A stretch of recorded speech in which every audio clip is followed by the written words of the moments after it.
बिस्मिल्लाहिर्रहमानिर्रहीम, अस्सलाम वालेकुम, गुड इवनिंग एंड नमस्कार टू एवरीवन। मैं हूं फ़खर यूसुफजई और आप देख रहे हैं debate with Fakhar. Debate with Fakhar में जैसे मैं आप लोगों के साथ वक्तन फ़वक्तन आप लोगों से मुलाकात होती है इस प्लेटफॉर्म के ज़रिए, और बात हम कर रहे होते हैं यकीनन अफ़गानिस्तान के हवाले से। बहुत ज़्यादा बात हुई पहले भी और अब भी।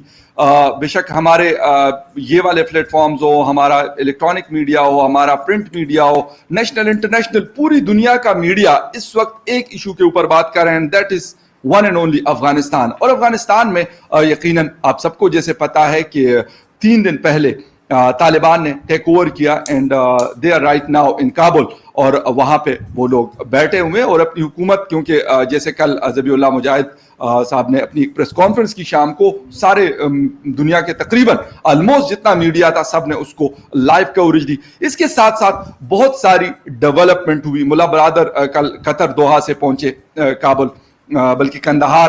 तो ये सारी डेवलपमेंट्स हो रही है। अभी हुकूमत की क्या हुकूमत साजी क्या होगी, क्या क्या चीजें क्या हो सकता है, लोगों के जो कंसर्न्स हैं, दुनिया के जो कंसर्न्स हैं, जो खदशात है, जो एक डर है, उस हवाले से क्या चीजें ऐसी हैं जो ये लोग करेंगे या इनको कर लेनी चाहिए। दो मुअज़्ज़ज़ मेहमान मुझे ज्वाइन कर रहे हैं, यकीनन दोनों किसी तारुफ के मोहताज नहीं है। सीनियर एनालिस्ट जनरल सहवाज साहब are joining me from Hindustan, India से ज्वाइन कर रहे हैं। पाकिस्तान से मुझे ज्वाइन कर रहे हैं हमारे बड़े ज़बरदस्त अफगान इशू के माहिर defence analyst brigadier retired Syed Nazir साहब ने मुझे ज्वाइन किया है। दोनों को शुक्रिया कहूंगा। और जनरल साहब, थोड़ा सा एक टेक शॉर्ट सा लूंगा, फिर आपसे आपकी तरफ आऊंगा कि इंडिया का क्या इस वक्त पोजीशन है या वो क्या करना चाहता है इन नियर फ्यूचर। ब्रिगेडियर साहब, क्योंकि आप अफगानिस्तान के ऊपर आपका बहुत ज्यादा फोकस रहता है, बहुत कवर करते हैं, आपका इलाका भी उसके साथ बॉर्डर पे है, क्या नजर आ रहा है जो चीजें हुई हैं? एक अब हम उसको टेक ओवर कहें या उसको जो भी कहें, लेकिन वो स्मूथ हुआ है, ये चीज मेरे ख्याल में खुश आइंद है और पूरी दुनिया शायद इसको बेहतर नजर से देख रही है। आपको क्या नजर आ रहा है सर कि इन फ्यूचर, जिस तरह कल ज़बीउल्लाह मुजाहिद साहब ने प्रेस कॉन्फ्रेंस की और वहां पे उन्होंने बड़ी सारी चीजें क्लियर भी की है, खवातीन के हवाले से उनकी बातें थी, एजुकेशन के हवाले से उनकी बातें थी, बाकी लोगों के रोजगार के हवाले से, मीडिया के हवाले से उन्होंने बातें की, क्या नजर रख रहे हैं और आपको क्या नजर आ रहा है अब जो अफगानिस्तान का फ्यूचर है? मेरे ख्याल में कि जो पहला मरहला था तालिबान का अमेरिका के साथ बातचीत और फिर दोहा मुआहिदा, और उसके बाद जो 3 दिन पहले एक, मैं इसको कहता हूं कि इट इज ए पीसफुल कू जो कि अफगानिस्तान में हुआ है। और दूसरी तरफ पर देखते हैं कि जो गेम स्पॉइलर थे या इसके अलावा जो मुजाहिमत थी, वहां पर कूडी ग्रेस जिसको हम मिलिट्री स्ट्रेटजी में कहते हैं, वो इन्फ्लिक्ट हुआ है। क्योंकि अशरफ गनी भाग गया है, उसके बाकी वजीर भी भाग गए और बहुत सारा ट्रंची ऑफ डॉलर्स एंड वो लेकर गए हैं।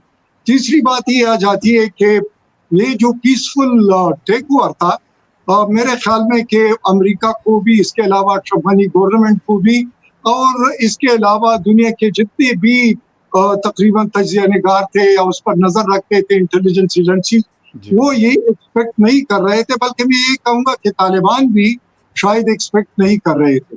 इसको आया मैं डिवाइन इंटरवेंशन कह दूं, या ये था कि मेरे ख्याल में कि काबुल उजड़ने से बच गया। दिल्ली तो कई दफा उजड़ा था, लेकिन काबुल इस दफा बच गया, ये अच्छी बात है। अब मैं ये कहना चाहता हूं कि जो टेक ओवर हुआ है अभी, मेरे ख्याल में कि दुनिया के जो बड़े ममालिक, जिसमें चाइना है, रशिया है, इसके अलावा अमेरिका है या बरतानिया है, वो सारे they are mulling how to recognise the Taliban government, क्योंकि ये अभी एक फेट कंपनी है। और फेट कंपनी में ये होता है कि जो कुछ हुआ है, क्योंकि वो पहले भी स्टेक होल्डर थे, उनसे हुकूमत छीनी गई थी, वही लोग दोबारा बरसर इक़्तिदार आए हैं। और इसके अलावा जो अब्दुल्ला है, या इसके अलावा अशरफ गनी, करजई साहब हैं, और गुलबदीन हिकमतयार है, ये तीनों भी ऑन बोर्ड है, जो कि पॉलिटिकल स्टालवार्ड्स है। चौथी बात यह आ जाती है कि जो दुनिया के कुछ तहफ़्फ़ुज़ात थे, उसको ज़बीउल्लाह मुजाहिद ने और इसके अलावा सोहेल शाहीन ने उनको वो काफ़ी हद तक एड्रेस किया है। और जो औरतों के हुकूक या वहाँ पर जो बाकी जो स्ट्रिक्ट रूल्स थे उसके बारे में, और उसके अलावा उनको हमने देखा कि यूनिवर्सिटियों में, इसके अलावा अस्पतालों में वो गए हैं, और जहाँ पर औरतें काम करती तो उनको बताया है कि यू कंटिन्यू विद, और इस तरह राइट। स्कूल के बच्चों को हमने स्कूल जाते हुए देखा है। हाँ, ओके। हिजाब जो है मेरे ख्याल में कि ये हर एक मुल्क का अपने कानून का और जो हमारे इस्लामी रिवायात है उस पर अगर वो कहते हैं कि हिजाब पहनो तो ये कोई मायूब बात नहीं है। हर एक के रिलीजन में रिलीजन की आज़ादी होती है, और उस आज़ादी के साथ अगर वो कहते हैं तो इनका। राइट। हाँ, एक और जो बड़ी बात उन्होंने कह दी है कि हम अफगानिस्तान के सरजमीन का किसी के खिलाफ इस्तेमाल न होने का हमने जमानत दी है, और उस जमानत पर हम खड़े हैं और उसको हम निभाएंगे। राइट। तो मेरे ख्याल में कि दुनिया के लिए अमन के लिहाज से मैं कहता हूँ एक ओके। अच्छी शुरुआत है। ओके सर, ओके, बहुत बिल्कुल सही है। अच्छा जनरल साहब, आप क्योंकि इस हवाले से आपकी भी बहुत स्टडी है, आप जा चुके हैं काफी दफा अफगानिस्तान अपने स्टडीज के हवाले से, और आपने विजिट किया है, मतलब आर्मी को आपने सर्व किया है, हिंदुस्तान की आर्मी को यकीनन नजर होती है हर चीज के ऊपर। आपको सर ये वाला चेंज जो 3 दिन पहले तक अशरफ गनी साहब बैठे हुए थे काबुल, अफगानिस्तान के वो प्रेसिडेंट थे, इलेक्टेड प्रेसिडेंट थे, बट राइट नाउ तालिबान का तो कोई बाकायदा ऐलान नहीं हुआ, लेकिन मतलब लाजमी सी बात है 2-3 दिन में उनकी कैबिनेट या जो भी उनका एक सिस्टम है वो हमारे सामने आ जाएगा, बल्कि कुछ चीजें आ भी चुकी हैं। आप सर किस नजर से देख रहे हैं इस चेंज को, और आपको नजर आ रहा है कि आया ये चेंज जो है ये बेहतर है, या आपका भी मतलब कुछ लोगों का, जिस तरह मैं कह रहा हूं कि बहुत सारे खदशात भी हैं, आपके भी वही हैं सर? हाँ देखो, बिल्कुल फकर, मेरे हिसाब से देखो ये तो कोई डाउट नहीं कि हम अभी भी सोचते हैं तालिबान एक टेररिस्ट ऑर्गेनाइजेशन थी, जिसको पॉलिटिकली एक्सेप्ट किया था अमेरिका ने, तभी तो एक प्रकार से डील साइन की थी 29 फरवरी 2020 को। मगर ये एक दुर्भाग्य की बात है कि 3 से 4 लाख जो सोल्जर्स की आर्मी थी वो एक प्रकार क्रम्बल कर गई 60 से 65 हजार तालिबान से। और उसके मुझे लगता है 2-3 रीजन हैं। एक तो कहीं ना कहीं अमेरिका ने जिस प्रकार से एकदम मन बना लिया जो बाइडेन के एडमिनिस्ट्रेशन ने कि हमको पहले 11 सितंबर उसको प्रीपोन करके 31 अगस्त, उससे क्या हुआ कि एक वैक्यूम क्रिएट हो गया, और तालिबान जो बातचीत करना चाह रहा था अफगान की गवर्नमेंट से, वो फिर समझ गया कि अमेरिका ने तो जाना ही है तो बातचीत क्यों करना, और ज्यादा से ज्यादा इलाके को जीतो। अगर कल को हमारा और अफगान गवर्नमेंट के बारे में बातचीत भी होती है तो हमारा पलड़ा भारी होगा। तो इस मद्दे में नजर रखते हुए उन्होंने जो है बातचीत की तरफ ध्यान नहीं देके इलाके को जीतना स्टार्ट कर दिया। और उस समय भी ऐसा लगता था कि भाई ये 3 से 4 लाख की जो अफगान आर्मी है, ये एक अभी 20 साल से अमेरिका ने ट्रेन की, अमेरिका ने उसको आधुनिक हथियार दिए, और जो तालिबान के पास जो थे एक स्मॉल आर्म जी थी और ज्यादा मोटर थी, कि हो सकता है ये रूरल एरिया को जीत लेंगे, मगर अर्बन एरिया जब बात आएगी प्रोविंस की कैपिटल, उसमें वो नहीं जीत पाएंगे, क्योंकि ना उनके पास एयर पावर है। अफगान के पास 170 जहाज हैं, उसके बाद अमेरिका भी एयर सपोर्ट दे रहा है। ये सारे दुनिया ने सोचा था। और तो मगर जिस प्रकार से तालिबान ने अपनी मिलिट्री स्ट्रेटेजी बनाई, वो एक प्रकार से पहले रूरल एरिया को किया, और फिर उसके बाद जो क्रॉसिंग पॉइंट्स हैं जो कि ट्रेड के लिए रेवेन्यू आती है अफगान गवर्नमेंट को, तजाकिस्तान, उज्बेकिस्तान, तुर्कमेनिस्तान, ईरान और पाकिस्तान, उसको कब्जे में कर लिया, और फिर वो धीरे धीरे अर्बन एरिया में आए। मुझे लगता है एक साइकोलॉजिकल वारफेयर ने भी काफी मदद की उन्होंने, और एक ऐसा माहौल बनाया कि अगर आप लड़ेंगे और तो अगर आप हारेंगे तो जान से गवाएंगे, अगर आप नहीं लड़ेंगे तो हम आपकी जान बख्श देंगे। और वो कहीं ना कहीं उनका ये स्ट्रेटेजी काम की, और ज्यादातर जगह लड़ाई नहीं हुई, करीब 3-4 प्रोविंस में लड़ाई हुई जो कैपिटल में। बाकी जैसे मजार शरीफ है या आपका कंधार है, लश्कर गए है और जलालाबाद है, वहाँ बात लड़ाई नहीं हुई और उन्होंने हथियार डाल दी। ये एक दुख भरी कहानी है, क्योंकि ये एक मैं थोड़ा इसको कंप्लीट करूं कि ये जो हुआ वो एक बड़ा गलत हुआ, क्योंकि एक आर्मी जो वेल ट्रेन थी, वेल मोटिवेटेड थी, तो ये बताया मैंने कि एक तो अमेरिका और दूसरा था पुअर लीडरशिप, जो अफगान की गवर्नमेंट की पुअर लीडरशिप और मोरल डाउन था। ये 2 बेसिक रीजन थे जिसके कारण वो लड़ नहीं पाया और उन्हें हाथ कर दी। अब जो सिचुएशन आप बताने की कोशिश करें, हाँ अब जो है तालिबान है उसने काबुल में कब्जा कर लिया है, अगला स्टेप क्या होगा वो बड़ा इंपॉर्टेंट है, क्योंकि उसमें क्या है, अगर तालिबान अपने जोरों से ही अपनी ही गवर्नमेंट बनाता है तो मुझे लगता है उसको कोई एक्सेप्ट नहीं करेगा। उसको दो तीन जो जो एक प्रकार से कंट्रीज है उनके अलावा, हो सकता है चीन, पाकिस्तान, रूस करें, उसके अलावा उसको मान्यता नहीं मिलेगी। तो मेरे हिसाब से ऐसा लगता है कि अब इंटरिम गवर्नमेंट की तरफ बात हो रही है, जहां पर जो पुराने जो आपके मान लो अब्दुल्ला हैं या करजाई हैं, उनके साथ बैठ के बातचीत के अगर इंटरिम गवर्नमेंट बनती है तो मुझे लगता है उससे उसको एक्सेप्टेबिलिटी मिल सकती है। मगर अगर नहीं होता, अगर तालिबान खुद अपनी गवर्नमेंट बनाना चाहेगा तो मुझे लगता नहीं कि उसको एक्सेप्टेबिलिटी होगी। इसमें एक और एक मिनट कि आपका जो पुराना वाइस प्रेसिडेंट है जो कि अमरुल्लाह सलेह, वो अभी कह रहा है कि मैं प्रेसिडेंट हूं, और ये अभी मुझे लगता है कि वो अपनी फोर्सेस को ले जा सकता है, कर सकता है, मगर मुझे लगता है इट इज टू लेट। अगर वो कार्रवाई पहले करते तो शायद कुछ इंपैक्ट हो सकता था, अब तो वो देर हो गई है। अभी तो दो ही चॉइस हैं, या तो तालिबान अकेला बनाएगी या इंटरिम गवर्नमेंट बनेगी। मेरे हिसाब से इंटरिम गवर्नमेंट बनने के चांसेस ज्यादा हैं, क्योंकि तालिबान जानता है कि एक्सेप्टेबिलिटी बहुत जरूरी है उसके लिए। एग्जैक्टली, बिल्कुल सही कह रहे हैं। अगर एक्सेप्टेबिलिटी नहीं मिली तो उनको आप फाइनेंशियली वो सस्टेन नहीं कर पाएंगे। 8 से 10 बिलियन डॉलर चाहिए उनको फाइनेंशियल इंस्टीट्यूशन से, एक प्रकार से कर्जा लेना है। एग्जैक्टली इंपॉर्टेंट चीज क्या है कि जो उसके जो मेन लीडर हैं वो ब्लैक लिस्टेड हैं यूनाइटेड नेशन से। अगर वो एक मान्यता, अगर वो इंटरिम गवर्नमेंट बनाते हैं और उसको बाकी कंट्री भी मान्यता देती हैं तो इनका जो ये ब्लैक लिस्ट भी हट जाएगा। तो मेरे हिसाब से आज की तारीख में तालिबान में जो काबुल में और अफगानिस्तान में इंटरिम गवर्नमेंट बनने के चांसेस ज्यादा लग रहे हैं, जिसमें तालिबान और अफगान गवर्नमेंट के जो नुमाइंदे।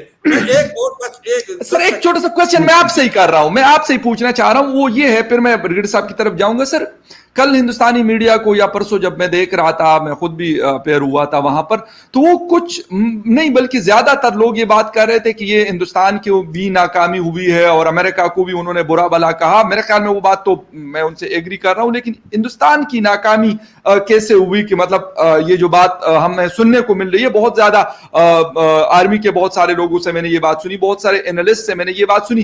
क्या नजर आ रहा है आपको? इसके ऊपर आपका टेक चाहूंगा। हाँ देखो फकर, बिल्कुल मैं इससे पहले एक थोड़ा सा वो ऐड करना चाहता था जो मैं खत्म करता। उसमें मेरा ये था कि जो तालिबान है उसके पास एडमिनिस्ट्रेटिव एक्सपीरियंस नहीं है। वो तो एक प्रकार टेररिस्ट ऑर्गेनाइजेशन थी, अभी उसको थोड़ा सा पॉलिटिकल जो एक्सेप्टेंस मिला है, मगर उनके पास रूल करने के लिए एक एडमिनिस्ट्रेशन अक्यूमन चाहिए, वो नहीं है। और वो मुझे लगता है अफगान गवर्नमेंट के पास है। अगर ये मिलके काम करेंगे तो चांसेस हैं कि एक गवर्नमेंट बने।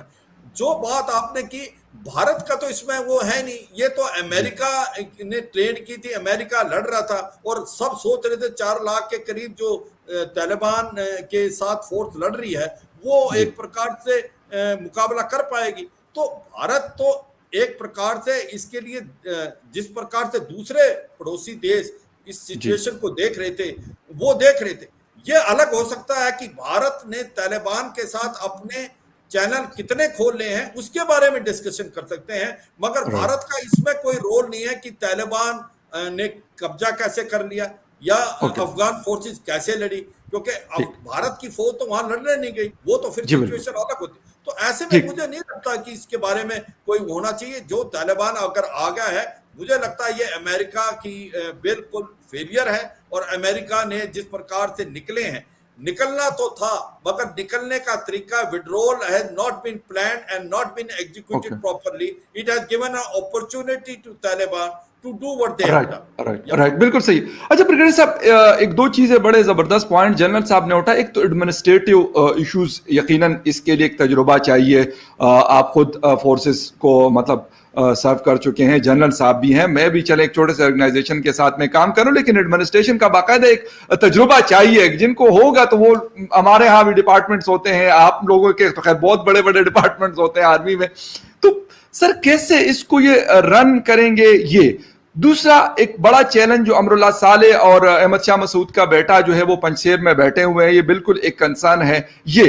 और तीसरा सवाल मेरा सर ये है, सवालात इकट्ठे हो लेकिन मैं आपको रिमाइंड कराता चलूंगा कि पाकिस्तान के अंदर जो शादियाने बजाई गई या खुशियां मनाई गई, तो मतलब ये एक सही चीज थी? आया अगर कल को खुदा न खास्ता, क्योंकि ये भी पाकिस्तानियों के दिलों में और हुकूमत के दिल में ये डर है कि यार टीटीबी भी तो यहाँ पे एग्जिस्ट करती है, तो कहीं अगर वो इस तरह कर लेती है तो फिर हमारा क्या स्टांस होगा? ये तीनों का वन बाय वन सर आपसे जवाब चाहूंगा।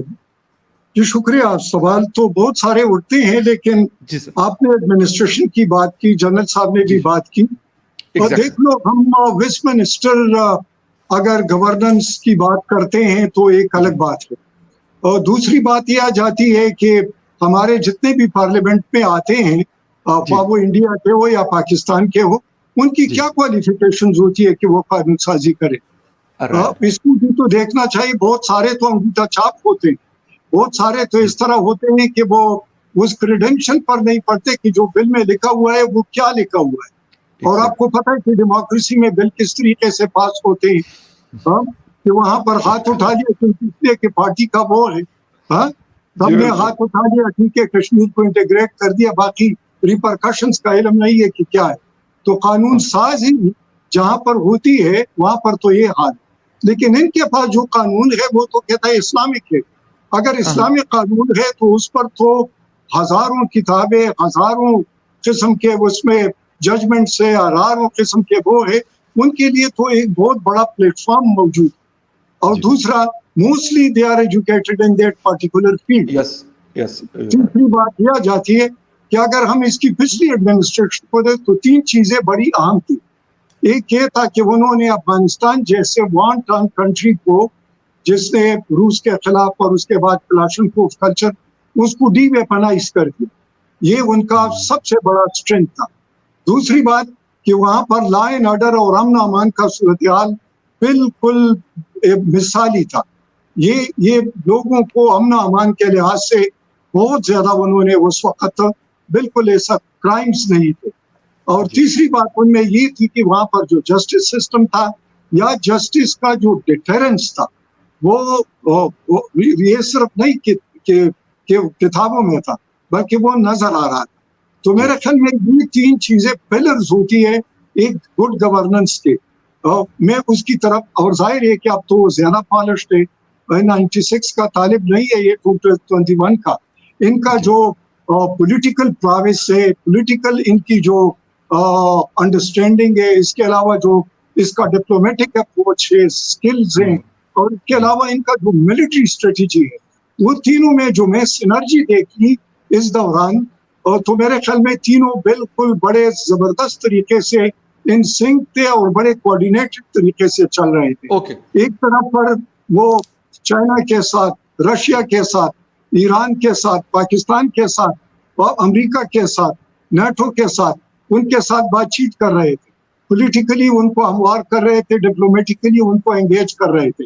दूसरी तरफ पर जो मिलिट्री स्ट्रेटेजी थी, जिस तरह जनरल साहब ने बताया कि उन्होंने अशरफ गनी टूर्नामेंट को आइसोलेट कर दिया, और जितने भी तकरीबन 7,500 किलोमीटर जो उनका अहाता बनता है, उन पर एट ए टाइम पैदल ब्लिट्जक्रीग लॉन्च करना, ये दुनिया की तारीख में सबसे बड़ा वाकया है। हमें रोमेल और गुडेरियन और उनका ब्लिट्जक्रीग तो याद आता है, लेकिन ये ब्लिट्जक्रीग जो पैदल और पैदल से फिर सॉफ्ट व्हीकल और सॉफ्ट व्हीकल से फिर हार्ड व्हीकल की तरफ तब्दील हुआ। और सबसे पहले जो आपके दूसरे सवाल की तरफ आता हूँ, उन्होंने वो इलाकों को पहले काबू कर लिया जिसको पंशीरी या नादरन अलायंस कहा जाता था। 7 रियासतें नादन के उन्होंने सबसे पहले काबू कर लिए। फिर वहां के जो वार लॉर्ड्स थे, रशीद दोस्तम था भाग गया, इसके अलावा वहां पर अथानूर भाग गया, इसके अलावा बाकी जो इस किस्म के जो वो था, इस्माइल था, वो सरेंडर कर दिया। तो मतलब है कि ये जो बड़े फिगर्स थे वो तो ये। अब तीसरी बात आ जाती है, आपने कहा कि आया वो क्या कर सकते हैं।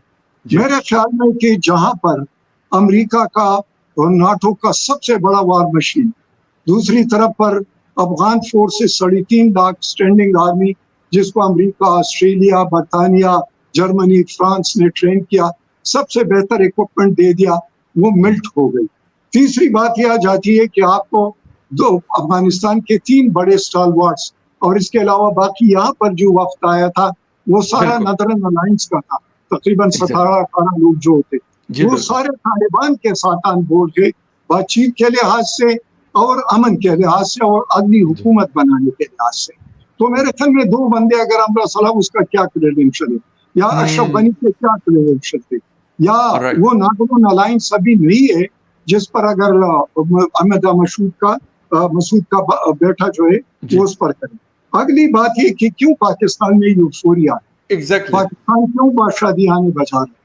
मेरे ख्याल में पाकिस्तान को जितना ब्लेम गेम मिला और जितना नुकसान हुआ अफगानिस्तान के जंग का, और फिर जिस तरीके से खुसूसन इंडिया ब्लेम गेम में सबसे सरे फहरिस्त था, उनका मीडिया अब भी वो कह रहा है। 3-4 दिन हमें पहले पाकिस्तान फौजियों के सो कॉल्ड वीडियोस दिखा रहे थे कि 11,000 फौजी उधर गए हुए हैं और लड़ रहे हैं। वहां पर कोई लड़ाई नहीं, तो पाकिस्तान को भेजने की क्या जरूरत थी।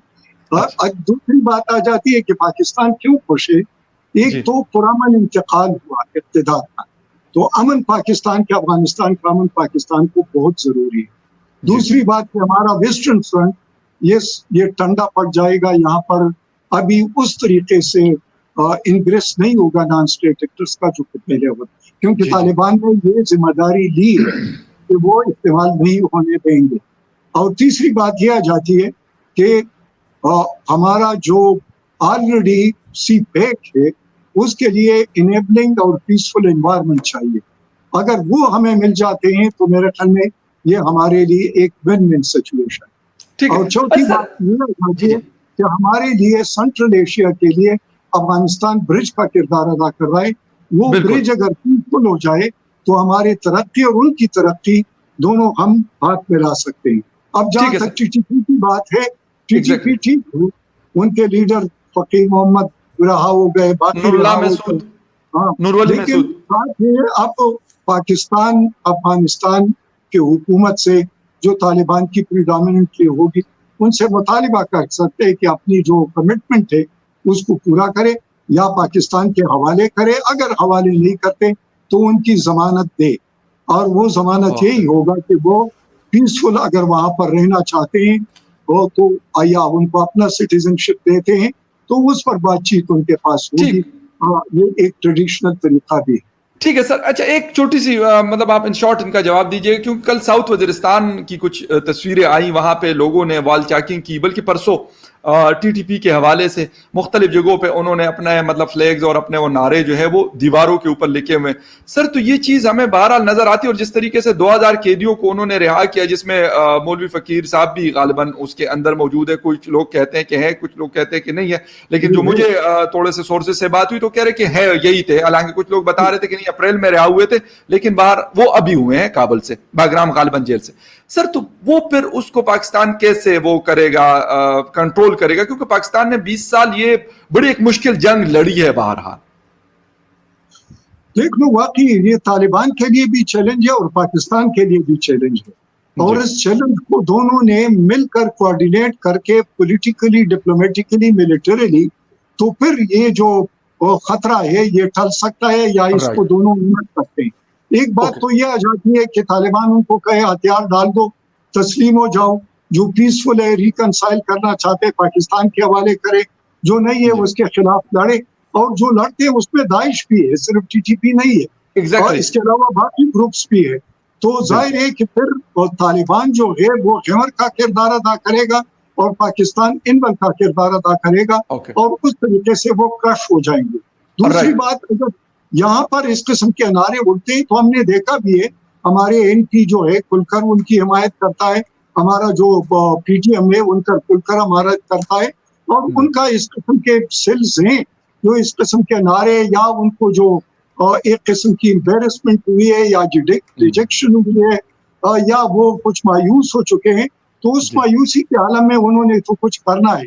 और यही हाल में इंडिया का भी देख रहा हूँ कि वहाँ के मीडिया भी काफी बेसर्क और कुछ हद तक जनरल साहब माइंड न करे, इर्रिस्पॉन्सिबल, क्योंकि अगर अभी तक आप तालिबान को टेररिस्ट ग्रुप कहते हैं तो मेरे ख्याल में आपकी सफारतकारी कमजोर है, दुनिया उनके साथ सफारतकारी कर रहे थे, आप भी पहले कर लेते तो बेहतर होता, ताल्लुकात भी बेहतर। अब आपके कोई 40,000 कैनन के गोले बेचने से तो अफगान आर्मी नहीं जीत सकती थी, आपको गुडविल की तरफ जाना चाहिए।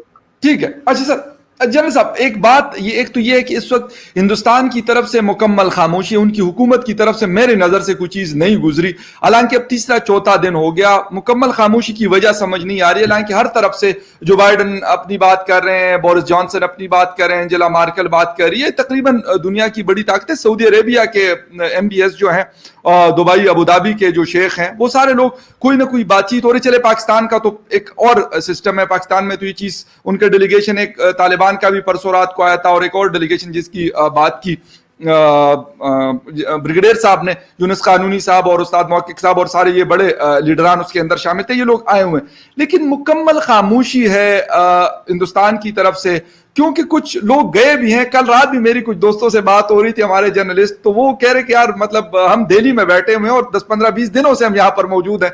बड़े सीनियर जर्नलिस्ट है, मैं उनका नाम नहीं ले रहा, लेकिन क्योंकि बात होती रहती है, रात को भी बड़ी गपशप मेरी उनसे हुई थी। तो क्यों खामोशी की मेन वजह क्या है? क्या तस्वीर क्लियर नहीं है या कोई और वजह है जिसकी वजह से हिंदुस्तान मुकम्मल खामोश है? सर हाँ देखो फकर, अभी मेरे को भी टाइम देना आपने। श्योर, प्लीज आप बात करें। हाँ, जो भी पॉइंट ब्रिगेडियर साहब ने रेज किए हैं, उनको भारत का नजरिया, बिल्कुल आप उस पर अपनी जवाब दे सकते हैं सर।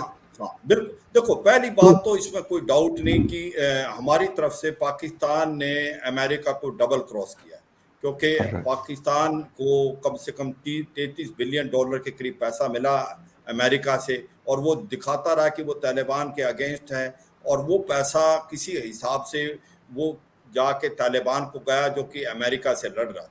और मुझे लगता है पाकिस्तान का दो ही मुद्दे थे कि किसी तरीके से अफगानिस्तान में तालिबान आए और भारत का वहाँ रोल ना हो।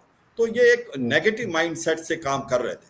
और मैं ये बताने की कोशिश है, अगर मान लो अभी तालिबान आ गया, जो खुशी का एक प्रकार माहौल पैदा हुआ है पाकिस्तान में, मुझे लगता है वो बड़ा शॉर्ट साइटेड है। आने वाले समय में उनको भी बहुत ज़्यादा धक्का लगेगा, क्योंकि ये तालिबान वैसा तालिबान है, ये पाकिस्तान की भी नहीं सुनने वाला। और 4-5 चीज़ों में एक प्रॉब्लम आएगी पाकिस्तान को।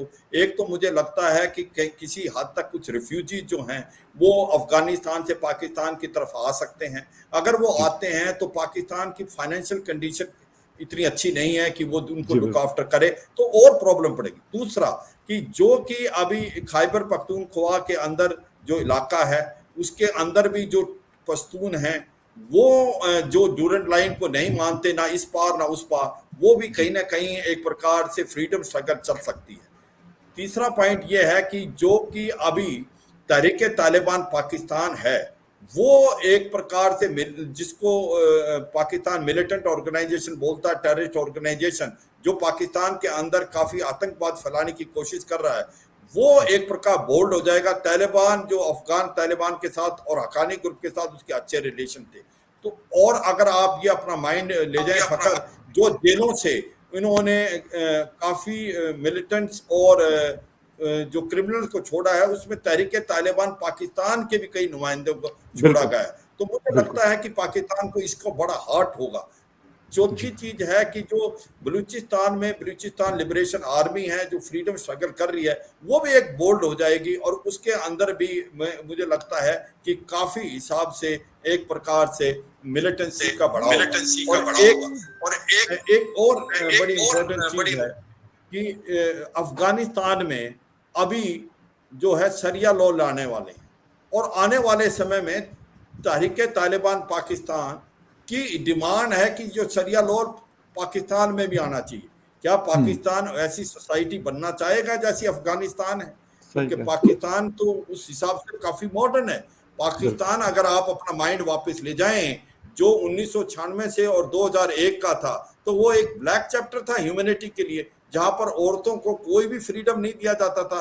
बच्चियां स्कूल में नहीं जा सकती थी, औरतें एम्प्लॉयमेंट नहीं कर सकती थी, वो मेल मेंबर के बगैर बाहर नहीं निकल सकती थी, और बाकी ह्यूमन राइट वायलेशन होते थे माइनॉरिटी कम्युनिटी पे। मुझे नहीं लगता कि कोई भी सिविलाइज सोसाइटी उस इलाके में वापस जाना चाहती है। और पाकिस्तान को अगर शरिया लॉ के लिए प्रेशराइज होगा, तो आने वाले समय में मेरे हिसाब से पाकिस्तान जो है ये सोच रहा है कि तालिबान वही करेगा जो पाकिस्तान चाहेगा।